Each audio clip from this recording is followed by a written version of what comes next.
Good evening and thank you for joining us for KREM 2 News 10 at 10, where we give you more news in less time. Let's get started, and we begin with some breaking news tonight. Crews currently responding to a shop fire near Newman Lake. That fire started earlier tonight and has closed down East Moffett Road. The fire extended to overgrown grass and trees before crews were able to contain it.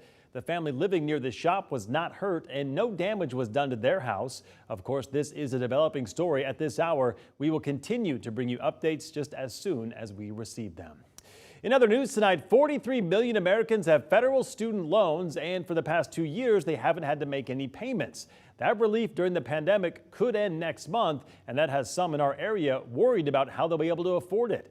KREM 2's Kyle Simchuk talked to one WSU grad who says those payments will be painful. Kyle? Well, and she also understands that she's responsible for paying back the money she borrowed, but the pause on payments did help her out.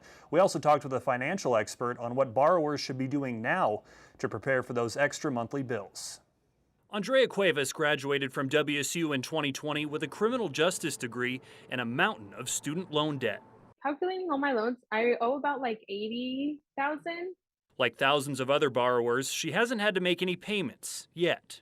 It's been nice, but it's also kept me on edge because I definitely do know that those payments are coming up at the end of this month. For a lot of people, it provided needed financial relief because of the pandemic, especially if you lost your job, or weren't able to make those payments. John Maroney with Numerica Credit Union says the pause also gave people the opportunity to build up savings and put money toward other things. Maybe your payment was $500, $600, $700 a month. You've had a break for that for over 2 years. And maybe your budget has adjusted to not have that payment. Now having to bring it back in can definitely be really challenging for folks.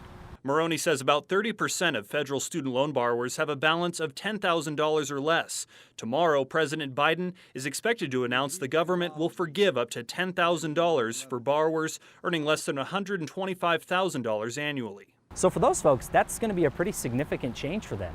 But for others like Andrea, who owe much more, Maroney says they should start making a budget that reflects those upcoming payments. There are options like income-based repayment. Now again, that can lengthen the term of your student loan, but it can bring down your monthly payment. It also kind of scares me because it is knowing a big chunk of what I'm going to be making is going to be going towards those loans. Andrea's goal is to have her loan paid off within the next 5 to 10 years. I don't regret anything. It is more of, I wish I had more education on how to reach certain scholarships or how to reach certain grants. And CBS News is also reporting that the president may extend the pause on student loan payments through the end of the year. Again, those announcements expected to come as early as tomorrow. Mark? Kyle, thank you very much. Developing tonight, the Grant County Sheriff's Office is walking back accusations of a mass shooting attempt at the Gorge this past weekend. They are now saying they no longer believe Jonathan Moody was planning a mass shooting.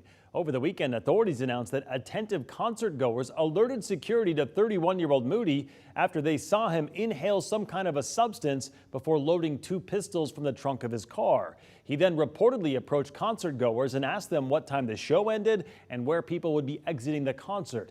Moody was then arrested outside the venue on charges of possession of a dangerous weapon and unlawful carrying or handling of a weapon. Again, initially, deputies said they believe Moody may have been planning a mass shooting, but today they're now walking that back.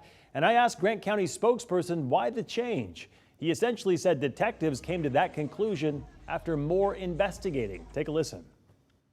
Initially, authorities, you folks in Grant County, thought the gentleman that was arrested at the Gorge may have been planning a mass shooting. Now that appears not to be the case, and I guess what's the reason for that? They've had opportunities to interview him and also serve search warrants on 2 vehicles that were associated with Mr. Moody. And after speaking with him in different interviews throughout the weekend, they now feel confident that he did not plan a mass shooting. However, the investigation is not closed yet. There are still some things that they want to follow up on.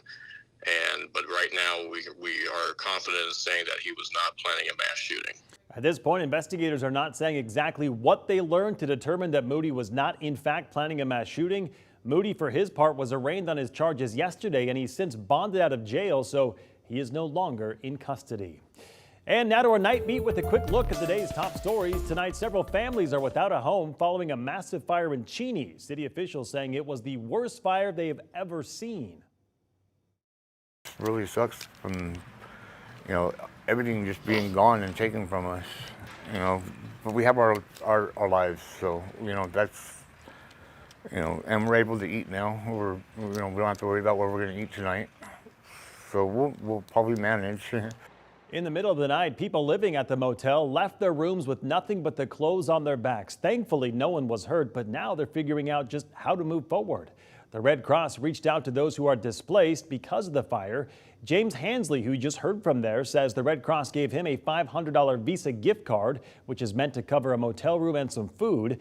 James' family lost everything in the fire, including their IDs and important documents, and now they're trying to figure out how to start over. We are still working to confirm how many people were displaced by the fire. Lincoln County Sheriff's deputies arrested an escaped inmate from Davenport. Deputies say 37-year-old Cody Magruder was found just south of Davenport city limits. Witnesses spotted him walking along State Route 28, and then deputies found him hiding in tall grass near the road.